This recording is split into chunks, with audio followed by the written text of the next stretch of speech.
সম্পূর্ণ অন্ধ হয়েও 120 পদক জিতেছে, যার মধ্যে 115টি স্বর্ণপদক।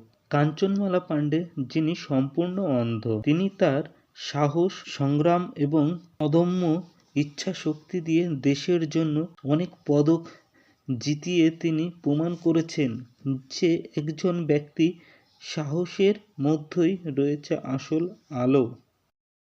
মহারাষ্ট্রের নাগপুরের বাসিন্দা কাঞ্চনমালা ভারতীয় প্যারা সাঁতারে সেই অবস্থান অর্জন করেছেন যা একজন সাধারণ মানুষের পক্ষেও অর্জন করা খুবই কঠিন। তার জীবনে অন্ধকার থাকা সত্ত্বেও দেশের জন্য অনেক পদক জিতে তিনি প্রমাণ করেছেন যে একজন ব্যক্তি সাহসের মধ্যেই রয়েছে আসল আলো। কাঞ্চনমালার গল্প প্রেরণায় ভরপুর। আর্থিক কষ্টের মধ্য দিয়ে তার কঠোর পরিশ্রম ও দৃঢ় সংকল্প তাকে তার স্বপ্নের দেশে পৌঁছেছে। কাঞ্চনমালা 2017 সালে মেক্সিকোতে অনুষ্ঠিত বিশ্ব প্যারা সুইমিং চ্যাম্পিয়নশিপে রৌপ্য পদক জিতে ইতিহাস তৈরি করেছেন।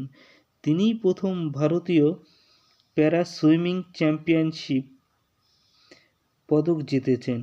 তার বিজয় তাকে শুধু তার শহর ও দেশ নয়, সমগ্র বিশ্বের অনুপ্রেরণার উৎস করে তুলেছে।